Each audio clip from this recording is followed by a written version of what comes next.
Le 18 mars 1963, Michel Debré accepte sans plaisir d'être officiellement candidat à l'élection législative partielle dans la première circonscription de l'île. Sans plaisir, car l'image de terre de fraude qu'est la Réunion ne peut que le desservir. L'opposition risque de se servir de cet argument pour écorner un peu plus son image dans la presse nationale. Sans plaisir, car la tâche est titanesque, l'île souffre d'un manque flagrant d'infrastructures. Il est du devoir de la France de lutter urgemment contre la misère si elle ne veut pas faire le lit du communisme, perdre cette position stratégique dans l'océan Indien et porter atteinte à l'intégrité du territoire national. C'est bien pour cela que le général de Gaulle lui apporte son aide financière. L'action déplaisante devient une vraie mission.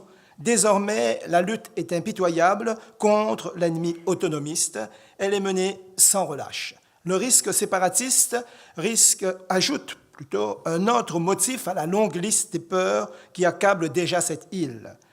Michel Debré se dresse tel un rempart contre ce péril. Il prend à cœur sa mission de conserver cette île dans le giron français. Il devient le chef de file incontesté des départementalistes.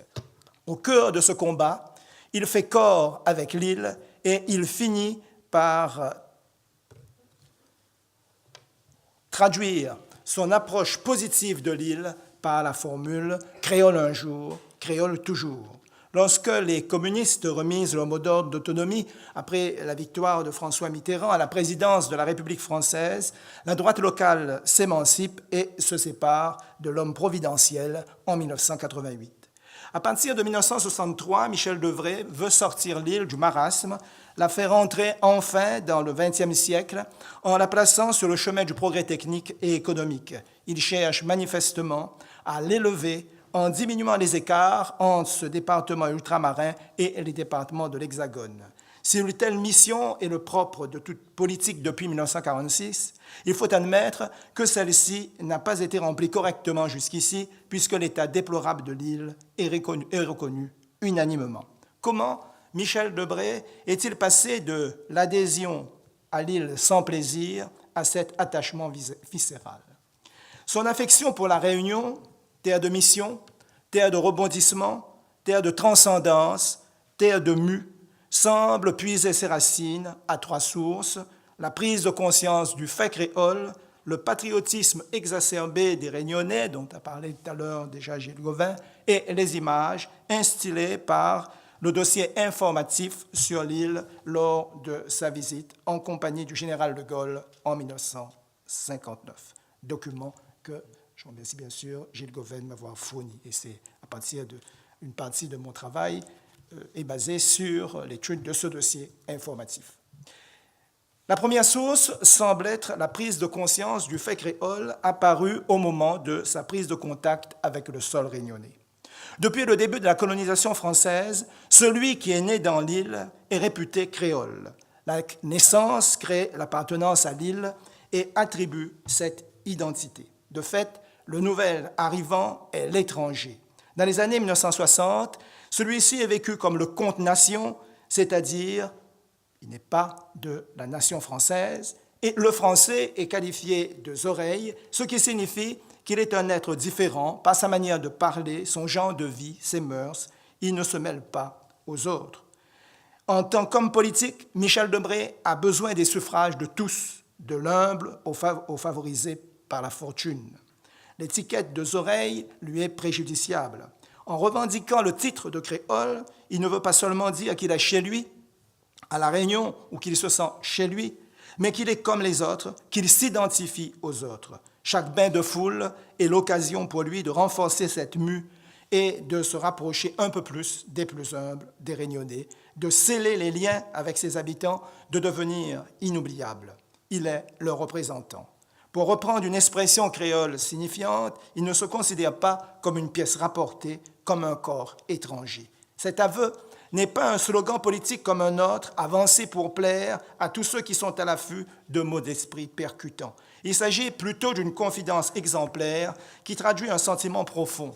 En lançant, au cours de sa carrière politique réunionnaise, son cri « Créole un jour, créole toujours », Michel Debré introduit une nuance dans la définition de l'appartenance à l'île qui prouve qu'il est en symbiose avec cette île. Le maintien de celle-ci dans le giron de la France exige de fait beaucoup d'amour, c'est-à-dire un investissement de tous les instants pour qu'elle se retrouve enfin dotée des outils de la modernité.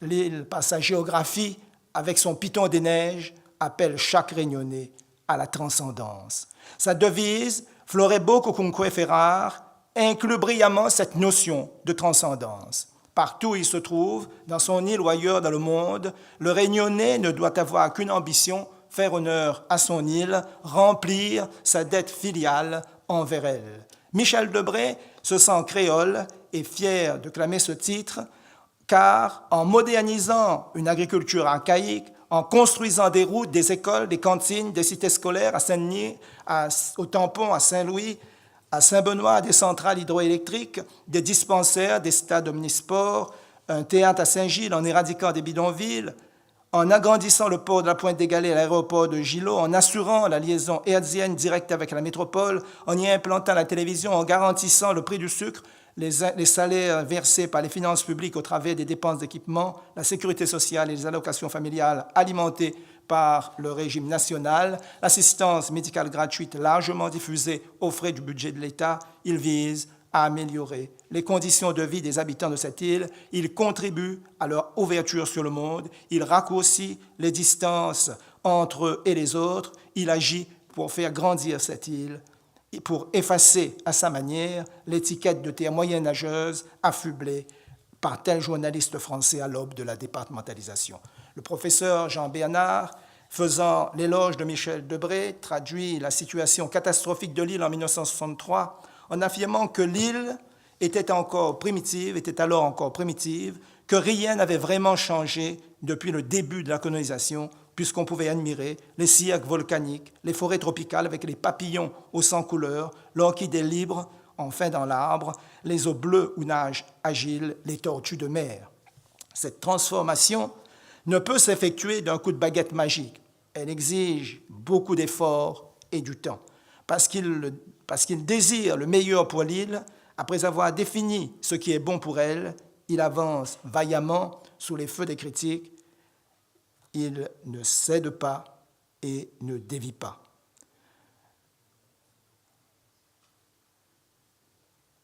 En utilisant cette formule, créole un jour, créole toujours, naturellement, cette formule s'applique à lui, mais s'applique également aux Réunionnais. Son adhésion à l'île trouve aussi son origine dans le choc provoqué par la découverte de la profondeur du patriotisme des Réunionnais. En accompagnant le général de Gaulle dans son périple en juillet 1959, Michel Debré, en fin observateur, est séduit par le sentiment patriotique des habitants de cette île.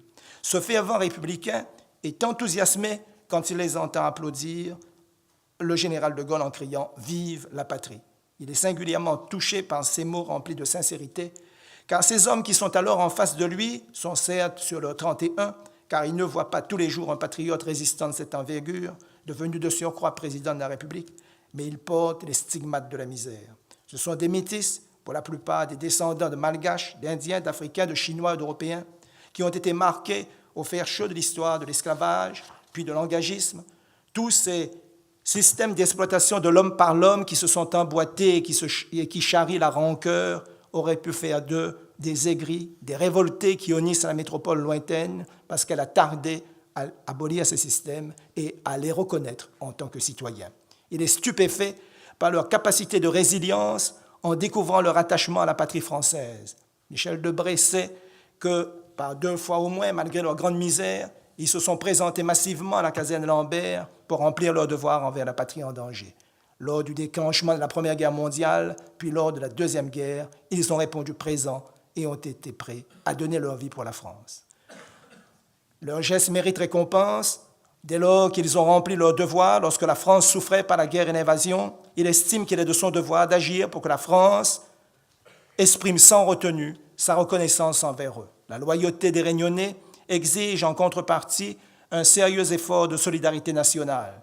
Il agit en conséquence avant même d'avoir été élu député de la première circonscription dès 1959 lorsqu'il est Premier ministre alerté par son père sur les ravages de la sous-nutrition et du manque de protéines chez les enfants, il organise la distribution gratuite du lait dans toutes les écoles primaires et les collèges d'enseignement général. Cette flamme patriotique ramène Michel Debré aux faits français de l'île et flatte sa vision républicaine des choses. Malgré les vicissitudes de l'histoire, les opposants à la tutelle française n'ont guère été nombreux à l'époque révolutionnaire. La présence française a été éliminée durant une courte période de 1810 à 1815, au moment de la tutelle anglaise. La plupart des colons ont alors prêté serment de fidélité à la couronne britannique pour ne pas être dans l'obligation de quitter l'île et de partir en France. Dès lors, cette présence pluriséculaire donne à la France des droits, mais aussi des devoirs. Son principal devoir est de mieux administrer cette île au bout du monde, si telle est la volonté de la majeure partie des hommes et des femmes de la Réunion qui acceptent d'être français, qui expriment fièrement leur sentiment patriotique et qui revendiquent leur appartenance à la France. De la monarchie à la République, du pavillon blanc aux fleurs de lys de la marine royale au commissaire de la République, voire de l'Empire, le sentiment d'attachement à la France n'ayant jamais diminué d'intensité, cette fidélité des Réunionnais doit servir de leitmotiv lorsqu'il s'agit de contribuer à son développement. Tous ceux qui vivent sur cette terre, que leurs parents viennent de France ou d'un pays de l'océan Indien, d'un des pays de l'océan Indien, tous vivent sous le drapeau égalitaire de la France. De fait, l'appartenance à l'île induit l'appartenance à la France. Celle-ci doit remplir ses devoirs envers l'île, aussi bien en période de prospérité et de paix qu'en période de crise et de guerre. Si, avec l'adoption du statut de département, le destin de l'île est plus étroitement lié à celui des départements de métropole, la visite du général de Gaulle est le témoignage, en 1959, même en 1953 déjà, le témoignage de la reconnaissance de l'admirable passé de la Réunion et la garantie de l'avenir. Comme depuis son rappel au pouvoir en 1958, le général a engagé le pays dans la voie du redressement, la Réunion doit bénéficier de cette politique, car chez elle, les retards et les inégalités sont criants. Si les représentants de la colonie en 1945 ont su réclamer l'assimilation, changer le statut de l'île, car selon l'organe des communistes, témoignage, l'accession au statut de département, c'est du beau travail communiste, ils n'ont pas pu par la suite réussir sa mise en œuvre parce qu'ils ont voulu que la France fasse tout de suite, sans tenir compte des contingences. La plaquette informative, conçue sur ordre officiel par l'imprimerie de Mme Fernand Casal et illustrée par les œuvres de 3 photographes, Jean Kolb, Jean Legros, André Blé, lors de la venue à La Réunion les 9 et 10 juillet 1959 du général de Gaulle, ne peut avoir manqué son but. Il a dû susciter son attention et a dû, in fine, nourrir son affection pour cette île.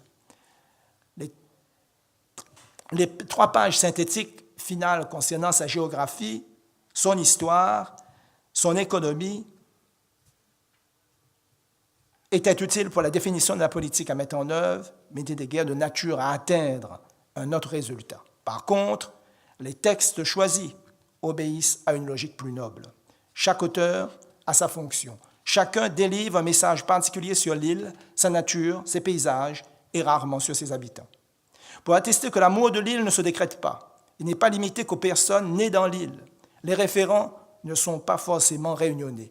Le premier convoqué est le poète André Chénier, 1762-1794. Ce choix est emblématique.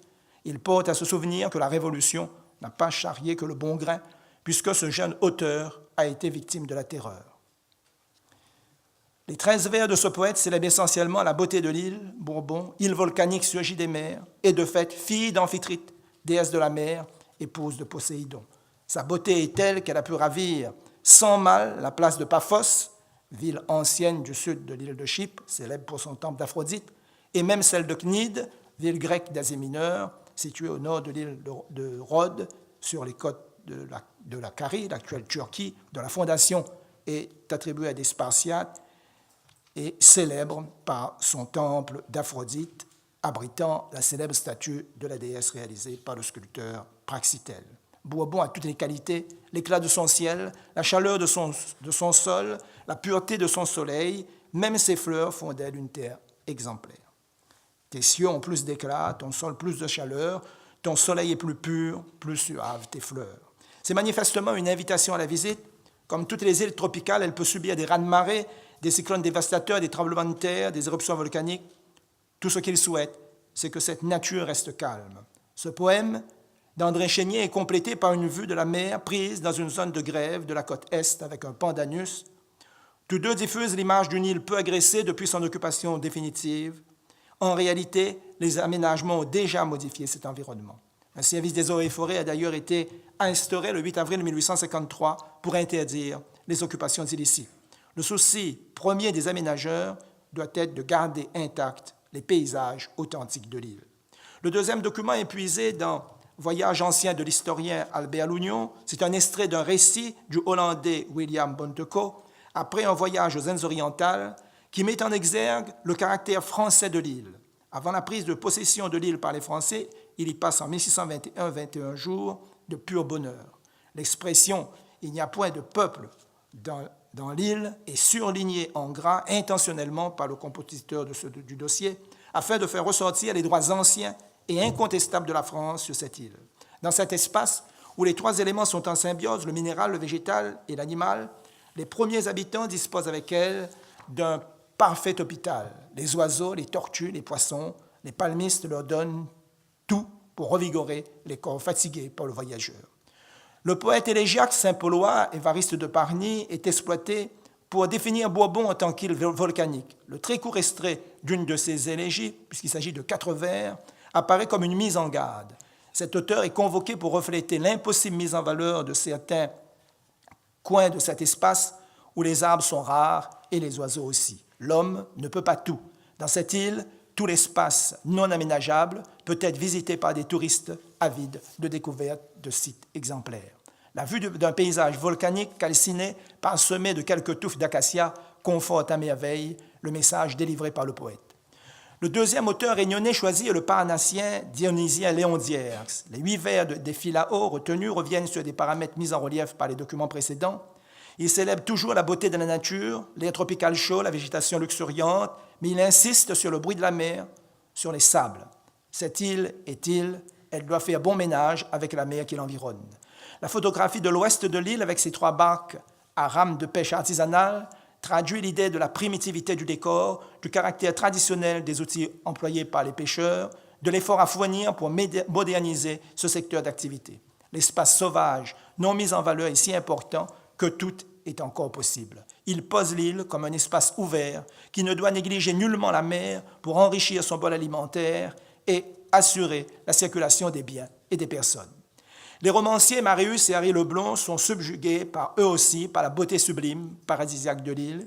Ils rivalisent d'imagination pour célébrer par de beaux mots la diversité des paysages, zones côtières, zones de haut plateau, cirques profonds, monts supérieurs qui culminent à 3069 mètres. Cette île est pour Marius et Harry Leblond corolle de montagne enlacée de nuages, corolle de lave noire au milieu d'un des océans les plus bleus, vraie fleur géologique, chef-d'œuvre de la nature, où celle-ci se recueille comme dans un musée, les microclimats, une faune et une flore diversifiées. Une nature exemplaire qui a réussi la prouesse d'éliminer le monstrueux pour ne conserver que le paradisiaque. Sur cet espace restreint se déploie un condensé d'extrêmes, alizés, cyclones, plaines, jardins suspendus d'îlettes encaissées et de plateaux à pic sur de profondes vallées ou de vertigineux précipices. Cette variété soulève en filigrane les difficultés de sa mise en valeur. Cette fois, la vue utilisée pour étoffer le texte est celui d'une îlette à flanc de parois montagneuses. Avec ses cases presque invisibles, au milieu d'un espace forestier difficile, elle soulève d'emblée le problème de la communication dans ces lieux isolés. Le dernier poète pris en référence n'est autre que le chef du Parnasse, le comte de Lille. 25 vers d'un des poèmes classiques, le Bernica, vantant ainsi un lieu touristique de son berceau familial, Saint-Paul, est cité. Ce lieu à l'écart a le mérite d'avoir été peu transformé depuis l'origine de la colonisation.